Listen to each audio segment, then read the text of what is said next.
Setting up a new game as Wu Zetian of China. Let's just talk through what Wu Zetian is good at and what her abilities are. The main Chinese ability that pretty much all the Chinese leaders share is the dynastic cycle, where eurekas and inspirations provide a slightly bigger boost than other civilizations. Um, and Yeah, and when you complete a wonder, you basically get a random eureka and inspiration from the era of the wonder. So typically, if you are building wonders, you want to build them, or the wonders you build, or when you want, if you there is a wonder you want to build, you want to build it as close to the era that you are in, or if the wonder is available towards the end of the era, you probably want to build it in once you have beeline to it. Basically, make sure that there is something to boost in the era that you're in, or that the wonder was in, to get the boost. Um, it just maximizes the China's ability. Um, so Wu Zetian specifically has what's called the manual of entrapment, which really gives you the ability to use spies very effectively. You get a free spy at defensive tactics, and you can typically build one. Yeah, you can build one more spy than everyone else. Um, and the thing is, the when an offensive spy mission is successful, you gain 100% of the faith, culture, and science that the target city had that turn. Which means that a spy placed in a high production or a high worth city for of the offer of the AI, typically like different civilization capitals, which tend to have high faith, high production, high culture or faith. Those will reward you more for offensive operations in those cities. Um, you'd want to tune your spies for offensive operations only. It will just maximize your. Basically, it balances your science and culture game, and to an extent, your faith game too. Um, which means that in the early game, if we suffer for culture and science, it's not a huge deal as long as we get to defensive tactics as fast as possible. If we have an edge to science or culture, that pretty much becomes the victory type we would seek. But this game is more about doing everything in balance and see what works. Domination is probably not the right victory type for Wu Zetian, simply because if you end up taking out your neighbors and potential cities that your spies could be in, your spies literally will end up being useless. Doesn't mean that early dom is not on the table, but you do not want to. There's no value in capturing or wiping out entire civilizations completely. The whole point of having spies is you have neighbors to steal from, or other civilizations to steal from, and to basically wreak havoc on. Um, Pretty much policy wise, most of the spy oriented policies, the Machiavellian policy, whatever it's called, there is a couple of other policies in there which make spies do better work. They are relevant. They are relevant and important for Wu Zetian. It's yeah. Besides that, I mean, let's see, like the map and how which civilization spawn pretty much will play an important part in how the game plays. We will be this is still, yeah, like all games. These are DT games, game speed standard. The map size will be standard, so there are 8 civilizations. Now the map type, Wu Zetian does not have.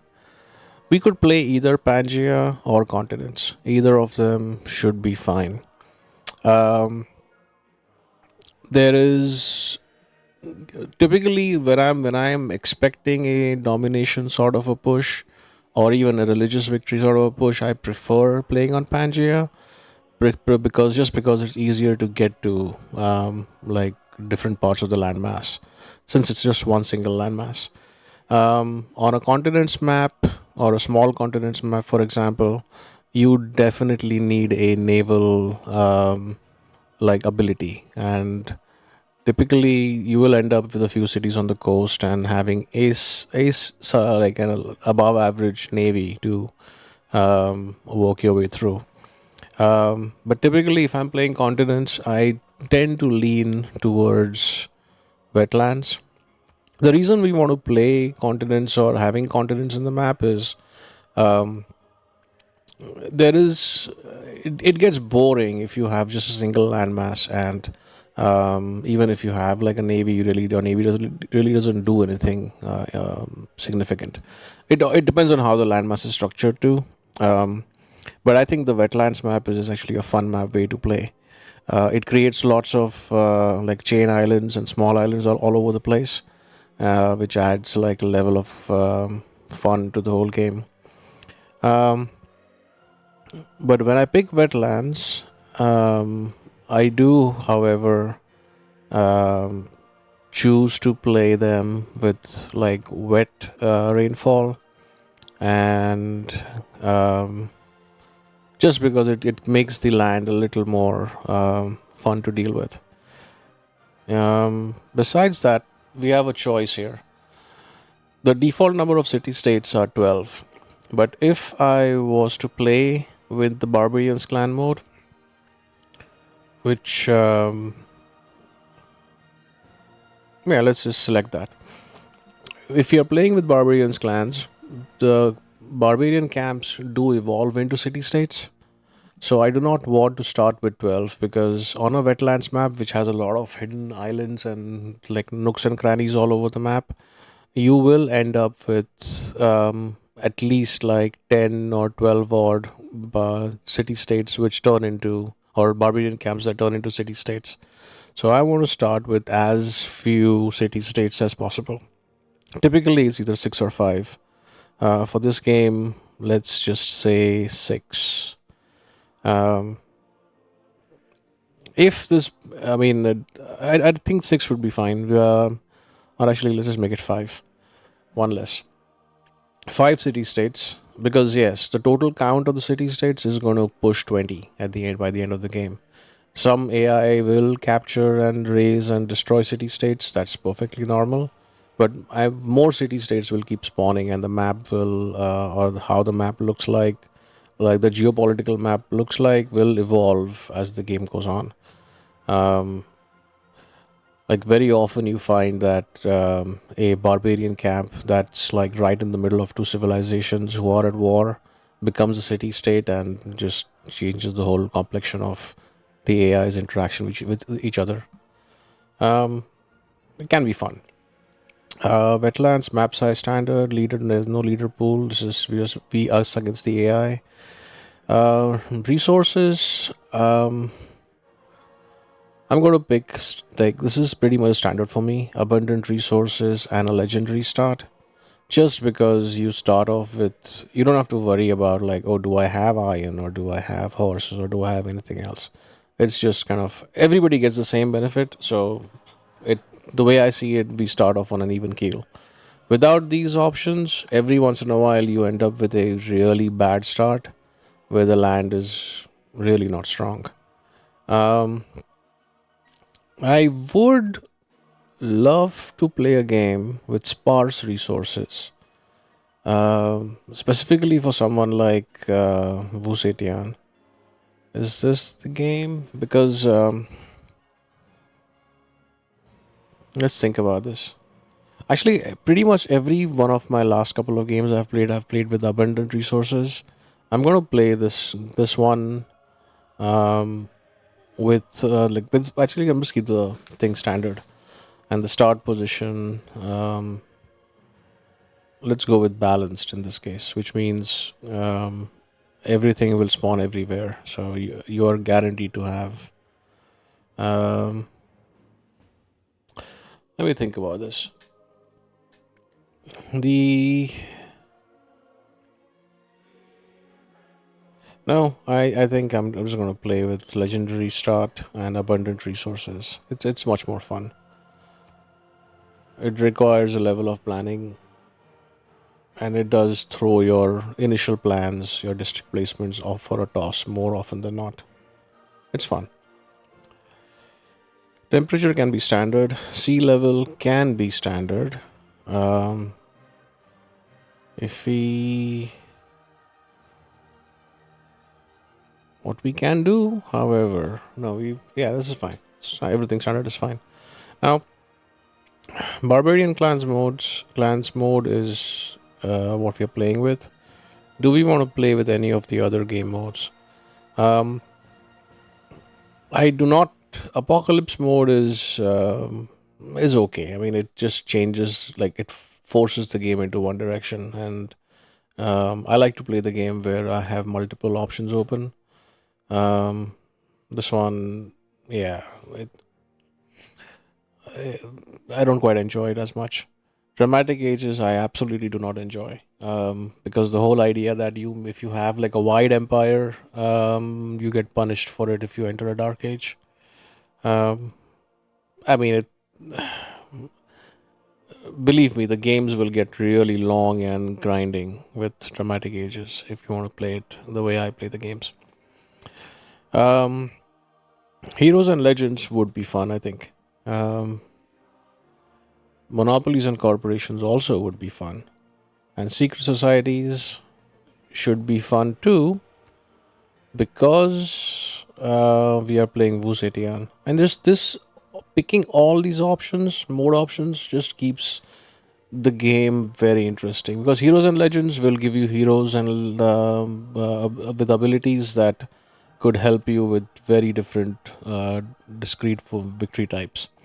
Um, Monopolies and corporations gives a distinct edge for cultural victories, which basically, as long as you have monopolies, you get a massive buff towards culture.